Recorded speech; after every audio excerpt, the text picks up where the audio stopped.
Aleluia! Aleluia! Uhul! Glória a Deus. Podemos sentar em nome de Jesus. Amém? Glória a Deus. A gente costuma dizer que aquilo que vai acontecer na sua vida só depende de você mesmo. Amém? Conforme a tua expectativa para aquilo que Deus tem, é o que vai acontecer. Ou trocando miúdos, como diz o ditado, né? Tudo vai segundo a sua fé. Amém? Todas as vezes que Jesus chegava nas pessoas e disse, sua fé te salvou, a tua fé te curou.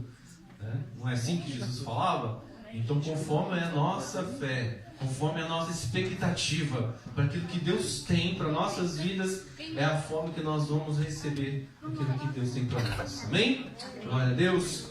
Irmãos, texto do chamado de Deus na minha vida, quando Deus me chamou para o ministério, Deus sempre ele falou muito forte no meu coração a respeito muito assim, sobre adoração, sobre uma vida de intimidade, uma vida de compromisso com Ele, realmente uma vida de relacionamento.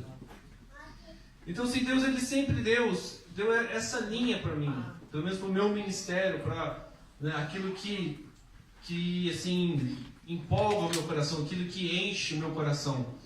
Porque eu vejo a seguinte forma, porque a palavra do Senhor ela diz assim. O próprio Jesus um dia chegou para os discípulos e falou assim, olha, haverá um dia que as pessoas chegarão diante de mim e falarão assim, Senhor, nós expulsamos demônios, olha Senhor, nós curamos enfermos, Senhor, nós fizemos tantas coisas no teu nome. E aí Jesus ele vai chegar, olha, infelizmente eu não te conheço. E aí a gente vai, como assim? Fazia tudo em nome de Jesus, realizava tantos milagres, tantas obras, tantas coisas extraordinárias que acontecia. E de repente Jesus falar assim que eu não te conheço. E aí a gente começa a ver que é porque é um relacionamento. É intimidade. Porque como que nós vamos conhecer alguém se nós não temos intimidade? Às vezes a gente representa um exemplo. Às vezes uma cidade pequenininha, interior, lá representa aquela cidade. Mas representa o Brasil, representa o presidente, mas não conhece. Não tem intimidade com o presidente. Não sabe o que ele quer. Não sabe qual é a vontade dele ao certo, e faz conforme ele quer, Tem muitos prefeitos no Brasil que agem dessa forma, aquilo que ele acha que é certo ele faz, e às vezes vai contra a ordem do governo, E assim é também com Deus, Por isso que o Senhor Jesus ele fala assim, olha, eu não conheço, você fez muita coisa no meu nome, realizou milagres no meu nome, mas eu não te conheço, eu não tenho um relacionamento com você, eu não sei quem você é. Então isso prova, irmãos, que o fato de muitas vezes nós estarmos na casa de Deus, participar das coisas de Deus, não significa que nós conhecemos Deus. Isso não significa que nós temos um relacionamento com Deus. E uma das coisas que Deus, desde o princípio, desde a criação, até os dias de hoje, o que Deus ele tem procurado é um povo que tenha o quê? Relacionamento com Ele. É um povo que realmente saiba quem é Deus. Que saiba realmente qual é o desejo de Deus, qual é a vontade de Deus, o que está no coração de Deus. Então é isso que Deus ele tem procurado de nós, e é isso que Ele quer de nós. Isso, irmãos, é mais do que Ele dá uma cura. O relacionamento que Deus quer com você é muito mais do que te dá dinheiro, muito mais do que te dá condições boas, porque isso é consequência de um relacionamento com Deus. Isso é consequência, de uma vida de intimidade com Deus.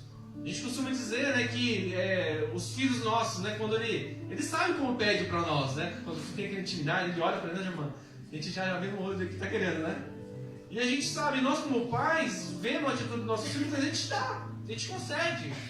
Por quê? Porque a gente conhece o filho. Por isso se chama o quê? Relacionamento. Isso se chama intimidade. Igual o pai com o filho, O filho está fazendo arte, dá uma olhadinha assim, podia dar aquela murchada, O meu pai, ele assobiava. Ele chegava e a gente já escutava o assobio dele, a gente já chegou. Então a gente sabia, a gente conhecia o pai. Então Deus, Deus ele tem procurado isso. E uma palavra que Deus colocou no meu coração, já durante alguns dias, Deus ele tem ministrado na minha vida, a respeito de uma promessa, de uma das promessas que Ele tem para a igreja, para o povo dele. Eu quero convidar você a abrir a palavra do Senhor lá no livro de Amós, capítulo 9, versículo 11. Isso aqui é algo que Deus ele deseja muito, e eu creio que nós estamos vivendo esse tempo. Amós capítulo 9, versículo 11. Fica lá no finalzinho da Bíblia. Fica perto de Jonas, Miqueias. Quase no meio. Você abrir a Bíblia no meio, está certo você cair no meio.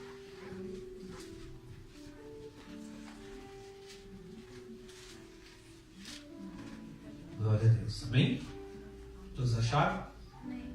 Amós capítulo 9, versículo 11. Todos acharam? E a palavra do Senhor, ela diz assim: e naquele dia levantarei a tenda caída de Davi, e consertarei o que estiver quebrado, restaurarei as suas ruínas, e a reerguerei, para que seja como era no passado. Amém? Só até aí. Quando eu li essa passagem que Deus me levou nesse versículo sobre a tenda caída de Davi, né, eu comecei a meditar na vida de Davi, que realmente aquilo que chamou a atenção de Deus na vida dele. Porque a gente vê assim, que, irmãos, a arca de Deus, ela teve três casas. Foram 3 casas durante a história que foram construídas para que pudesse abrigar a arca de Deus, que simbolizava o que? A presença de Deus no meio do povo de Israel. A primeira casa que foi construída foi através de Moisés. Quando Deus ele tira Moisés lá do Egito, né, e aí eles vão para o deserto, aí Deus dá um molde do tabernáculo para Moisés. E se nós pegarmos ali os textos, né, de Números, Levíticos, você vai ver como foi feito, né, como eles construíram, a quantidade de ouro que foi feito, a quantidade de pedras preciosas, dos tecidos mais finos, enfim, foi algo assim extraordinário, foi algo muito lindo, aquela casa que eles fizeram para Deus, ou o tabernáculo, né, que eles construíram para Deus. Então é algo assim, se nós olharmos, a gente começa a imaginar algo sobrenatural, é algo muito, mas muito lindo demais mesmo, assim, que enchia os olhos. Aquilo ali era até motivo de muita alegria para o povo de Israel, para o povo hebreu. E a segunda casa, né, a outra casa, na verdade, foi a casa de Salomão.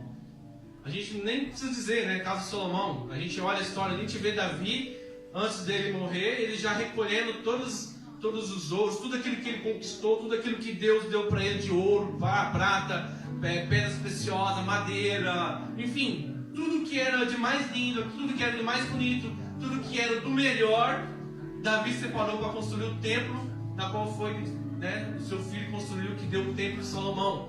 Então era algo assim extraordinário também.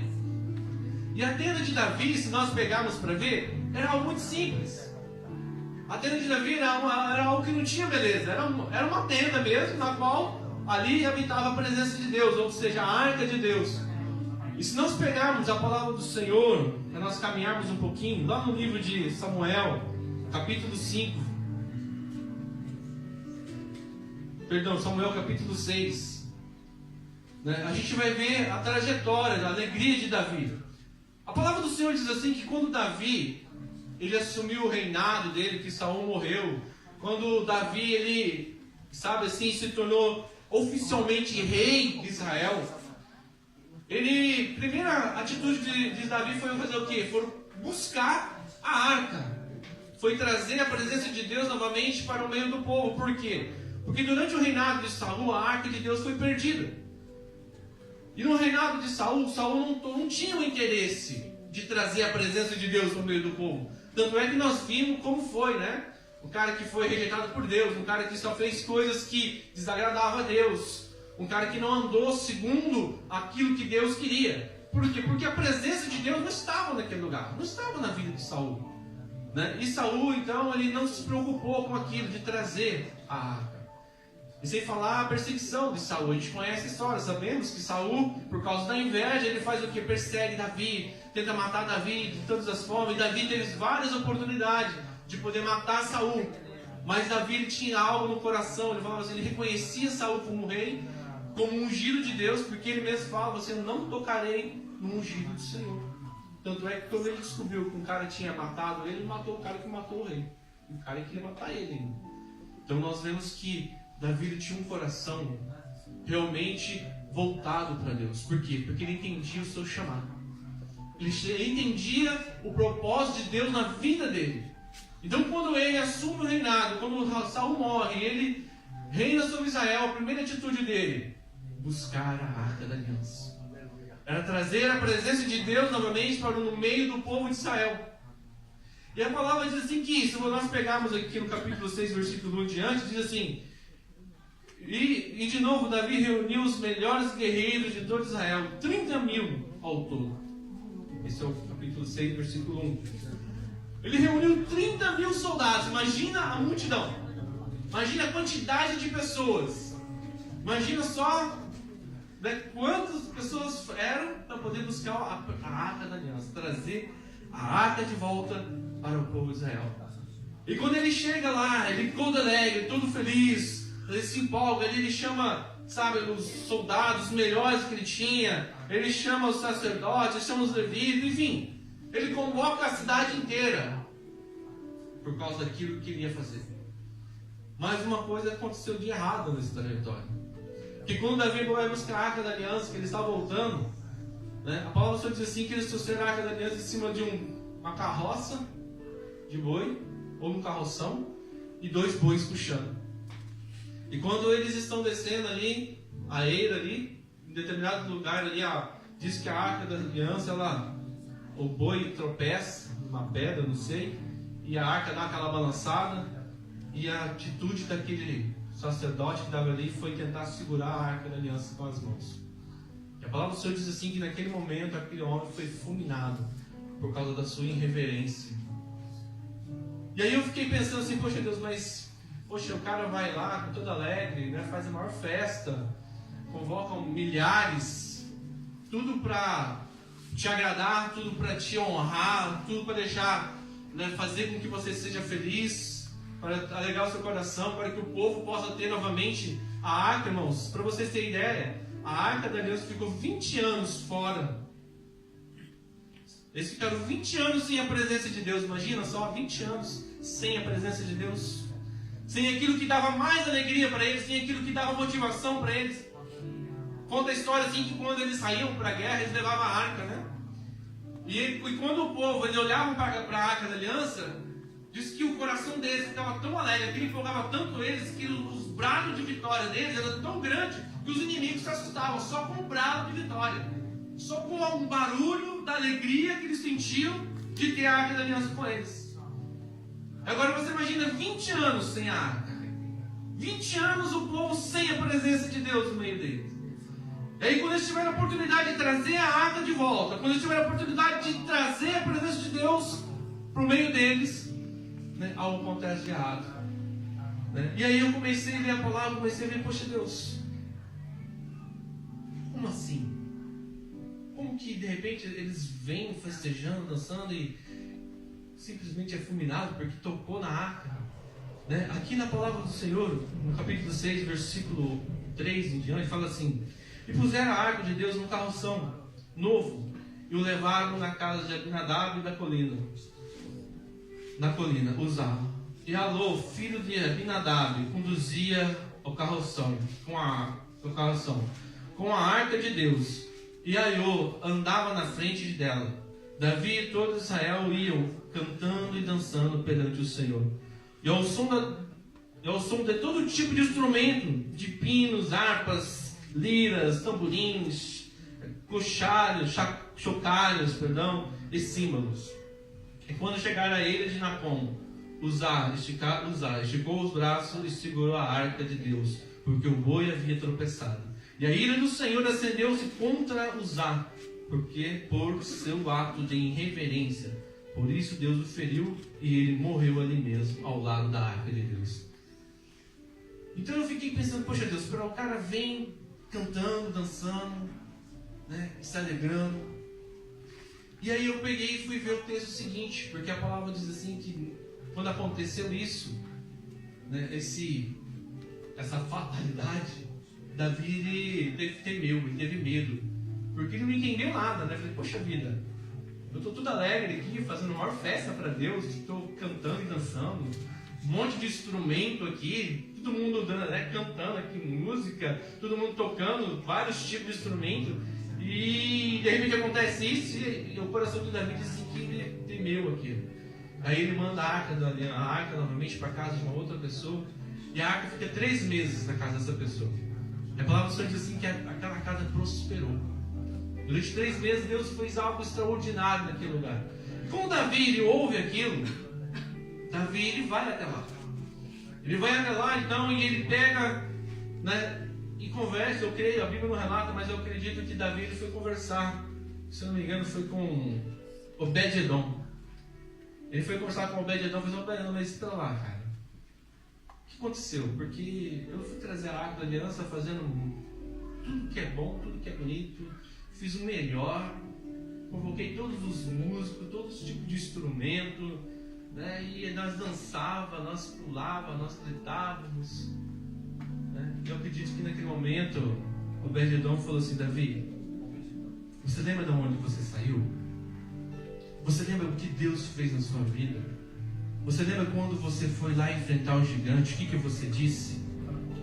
Que você ia no nome do Senhor dos Exércitos? Que você honrava a Deus com a sua vida, com a sua atitude? Você tinha Deus em primeiro lugar. Você tinha Deus, sabe, sobre todas as coisas. Você adorava a Deus da forma como tinha que adorar. Você buscava a Deus como tinha que buscar. Será que você não está fazendo diferente? Será que você não está trazendo essa arca diferente? Porque se nós pegarmos, irmãos, no começo, quando Davi ele constrói a arca da aliança, quem carregava a arca eram os levitas. Eram os levitas que carregavam a arca. E eles ofereciam sacrifício para Deus. E aí então Deus começou a ministrar no meu coração, falando o seguinte, falando assim: olha, não adianta ter louvor, não adianta ter dança, se não houver sacrifício e honra. Porque nós vamos ver isso aqui no texto seguinte. Aí Deus me levou no texto seguinte, no capítulo 22, no capítulo 12, versículo 6, 12, ele diz assim: disseram ao rei Davi: Senhor, o Senhor tem abençoado a família de Obed-Edom e tudo que ele possui por causa da arca de Deus. Então Davi, com grande festa, foi à casa de Obed-Edom e ordenou que levasse a arca. E deu a arca de Deus para a cidade de Davi. Quando os carregavam a arca do Senhor, davam 6 passos e sacrificavam um boi e um novilho.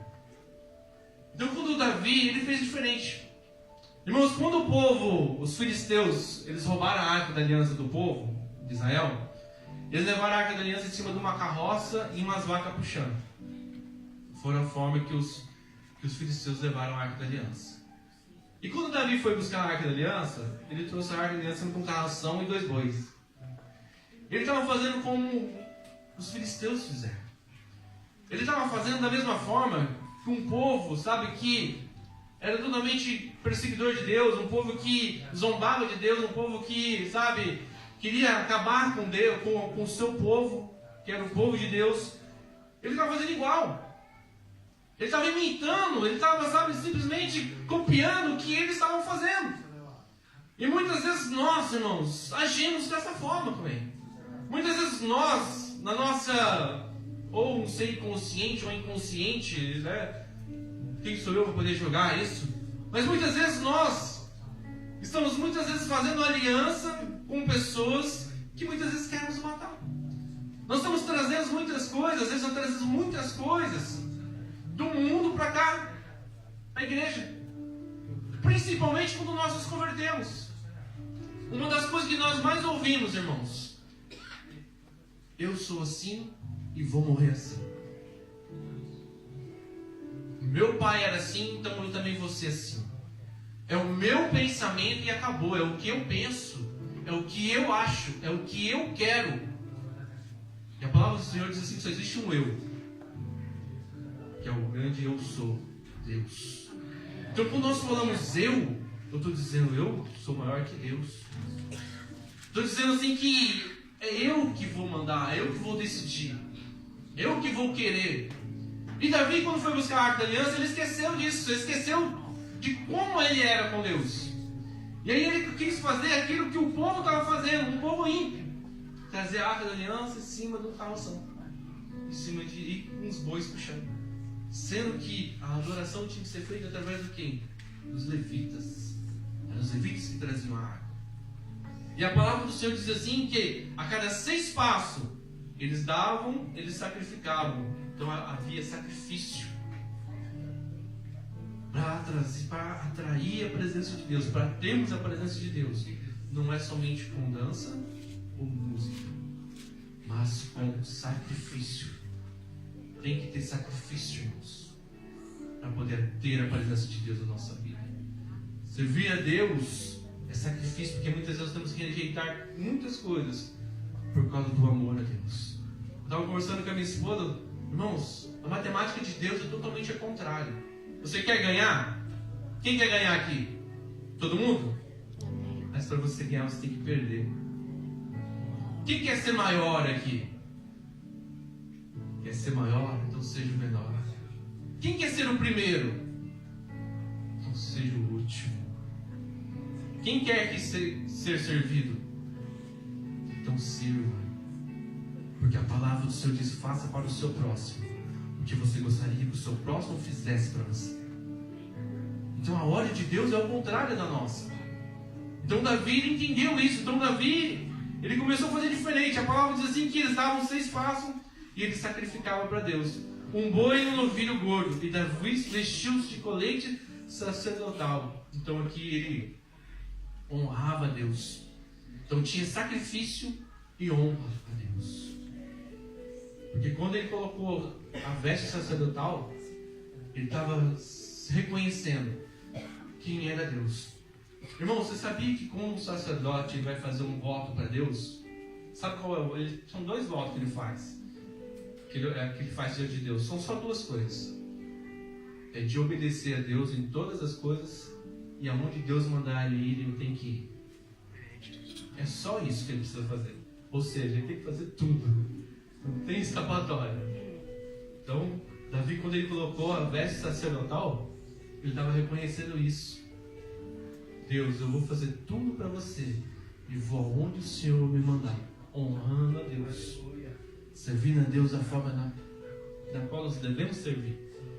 Amém? E aí Davi, ele continua, porque a palavra do Senhor diz assim que colocou o colete sacerdotal de linho e foi dançando com toda a sua força perante o Senhor, enquanto todos os israelitas levantavam a arca do Senhor ao som de gritos e alegria.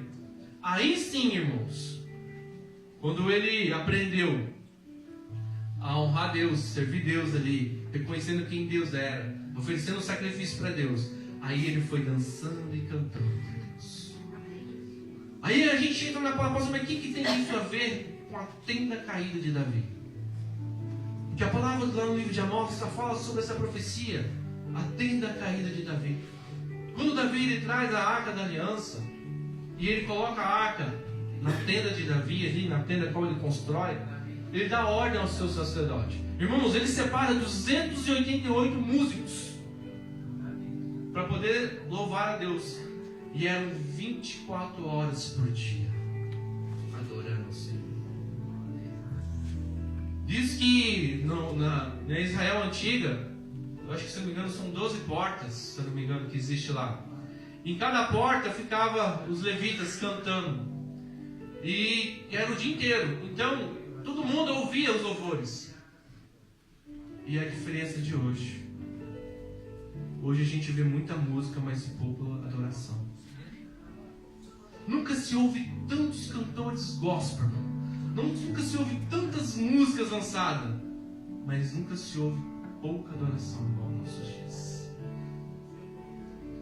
As músicas eram tocadas, as pessoas ouviam, elas ouviam as músicas, mas não ouviam os cantores. E muitas vezes nós estamos invertendo a ordem dos cantores. Por que será que as coisas não acontecem? Por que será que muitas, às vezes não fluem as coisas? Será que nós não estamos cantando muito e adorando pouco? Será que nós não estamos querendo aparecer mais do que adorador? Porque a palavra do Senhor diz assim que o Senhor procura verdadeiros adoradores. Ou seja, Ele procura aqueles que adoram. Ele não procura adoração, mas os adoradores. Aqueles que adoram em espírito e em verdade. E uma das outras coisas que Davi fez também foi separar o sacerdote. E quando ele separa o sacerdote, irmãos, a palavra do Senhor diz assim que duas vezes por dia eles ofereciam sacrifício. Era de manhã e à tarde. Aí ele sentiu o cheiro do sacrifício.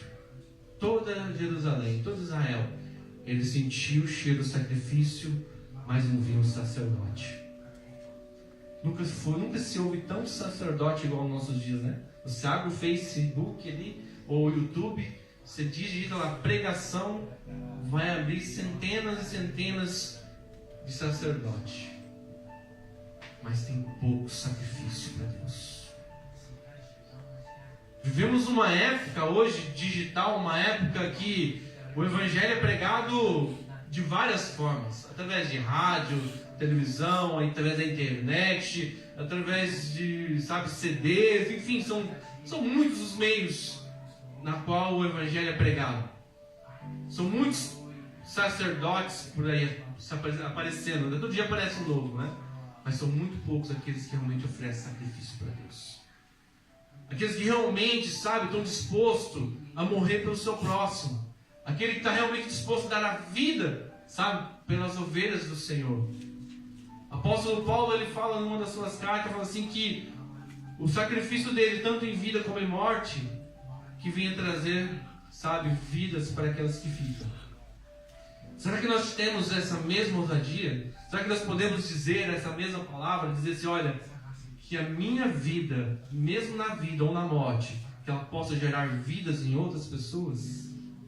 Será que nós podemos ousar a dizer, como o apóstolo Paulo fala assim, falou, Katsu, me imita, porque eu imito a Cristo? Faça o que eu faço, porque eu faço como Cristo faz. Né? Porque Davi, ele entendeu isso na vida dele. Então a gente vê que a tenda de Davi não tinha beleza, mas tinha a presença de Deus. A tenda de Davi, irmãos, não era para encher os olhos das pessoas, mas era para encher os olhos de Deus. Porque Deus não fala assim, olha, eu vou levantar o templo de Salomão. Deus não fala que ia levantar o templo de Salomão com toda a sua beleza, com todo o seu resplendor, com toda a sua glória. Ele não fala que ia levantar o templo de Moisés. Olha que Moisés, irmãos, foi o cara. Né? Não existe homem mais manso como Moisés. Mas Deus falou assim, eu vou levantar a tenda caída de Davi. É a tenda caída de Davi. E eu creio que Deus, ele quer levantar essa tenda nos nossos dias. Nessa geração, irmãos, aonde a glória de Deus vai ser maior do que o adorador. Aonde a adoração, irmãos, que nós vamos dar, realmente vai chegar até a presença de Deus como um cheiro suave. Aonde nós não vamos vangloriar porque eu prego mais bonito, porque eu falo mais bonito, porque eu canto melhor, porque eu toco melhor. Não vai ser por isso. Eu ouvi um pastor uma vez ministrando uma palavra, ele falou assim, olha, nem todo elogio é de Deus e nem toda crítica é do diabo.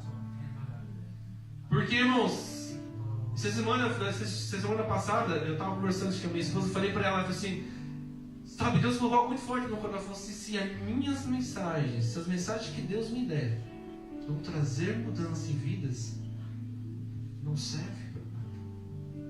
Se os louvores que nós cantamos não trouxer mudança em vidas, para nada serve.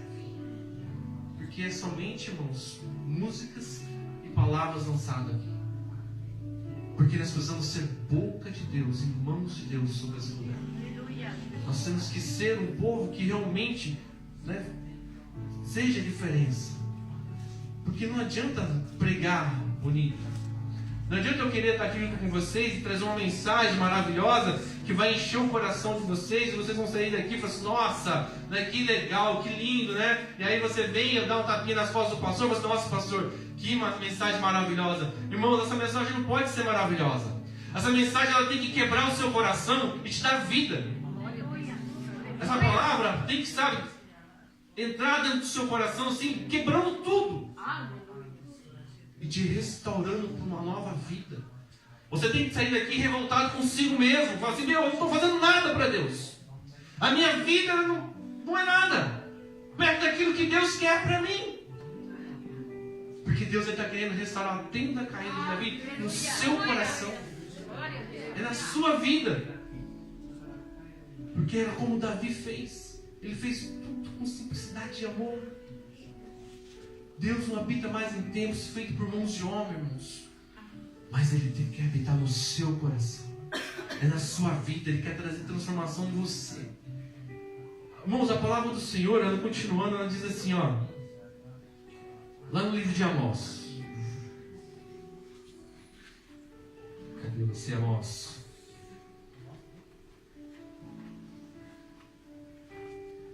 Capítulo 9, versículo 12. Vamos ler o 11 de novo. A palavra do Senhor diz assim: naquele dia levantarei a tenda caída de Davi, consertarei o que estiver quebrado, restaurarei as suas ruínas. Eu creio, irmãos, que isso simboliza o nosso coração e a nossa vida. Muitas vezes a gente foi machucado, a gente foi quebrado, nós estamos em ruínas. E às vezes nós não conseguimos adorar a Deus por causa do machucado, por causa da ferida, por causa do nosso coração foi magoado, foi entristecido. E eu creio que Deus vai estar fazendo algo tremendo nas suas vidas. Hoje é culto de Santa Ceia. Hoje é culto de restauração, é culto de renovo. É culto onde Deus vai consertar o que está quebrado, vai restaurar a sua vida em nome de Jesus. E Ele fala assim: consertarei o que estiver quebrado e restaurarei as ruínas. E eu a reerguerei, para que seja como era o que no passado, para que o meu povo conquiste. Sabe por que Deus quer fazer tudo isso na sua vida? Você sabe por que Deus Ele quer que você realmente adore Ele com essência? Sabe por que Deus Ele quer que realmente você, sabe, rasgue o coração para Ele e ofereça o seu melhor para Ele, com toda a sua força, com todo o teu entusiasmo, com tudo aquilo que você tem dentro de você, que você coloque para fora como forma de sentimento para Deus, para que você conquiste. Aleluia. Deus fala que vai restaurar a tenda caída de Davi, para que nós possamos conquistar, irmãos. Tudo que Deus faz é para benefício nosso. Tudo que Deus quer realizar na nossa vida é para que nós possamos ter benefício. Olha a morte de Jesus lá na cruz do Calvário. Não foi para beneficiar Ele próprio. Foi para trazer benefício para mim e para você. Foi para que nós pudéssemos realmente ser livres. Ser um povo que realmente pudesse estar com o coração voltado para Ele. Pudesse, sabe, realmente fazer aquilo que Ele quer. E através daquilo que Ele quer, Ele venha fazer com que nós venhamos ser um povo que venha conquistar. Irmãos, você sabia que Davi foi o único rei que conseguiu reunir as 12 tribos de Israel? Foi o único. As 12 tribos de Deus viviam em ruína, irmãos, brigando entre si. Era um querendo ser maior do que o outro. Nem Josué, irmãos, conseguiu conquistar as 12 tribos. Mas Davi foi o único rei que conseguiu unir as 12 tribos de Israel. Foi porque ele tinha um coração voltado para Deus. Porque Deus, Ele viu em Davi um coração segundo o coração de Deus.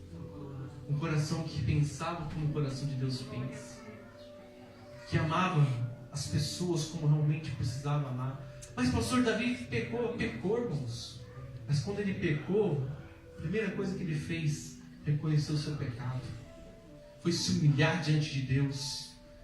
E aí quando Deus mandou uma praga lá, morreu não sei quantas mil pessoas, ele chegou para Deus: Deus, manda na minha vida, porque esse povo não tem culpa do que está acontecendo, Senhor. Quem que fez isso, irmãos, por nós? Foi Jesus. E Davi foi o único rei que chamou toda a responsabilidade para ele. Ele foi o único rei que quis morrer pelo seu povo, que quis dar a vida pelo seu povo. Por isso que Deus falou: eu vou reerguer a tenda caída de Davi. E Deus quer reerguer na sua vida. Deus quer fazer de você um homem, uma mulher, um jovem, que venha ter amor pelo próximo, que venha amar, que venha estar disposto a pagar um preço de adoração para ter a presença de Deus na sua vida. Que venha abrir o coração e falar para Deus, então faz aqui, então, restaura a tenda caída de Davi aqui, ó, dentro de mim. Eu quero ser a tenda caída de Davi. Vocês entenderam a mensagem? Você quer ser a tenda caída de Davi?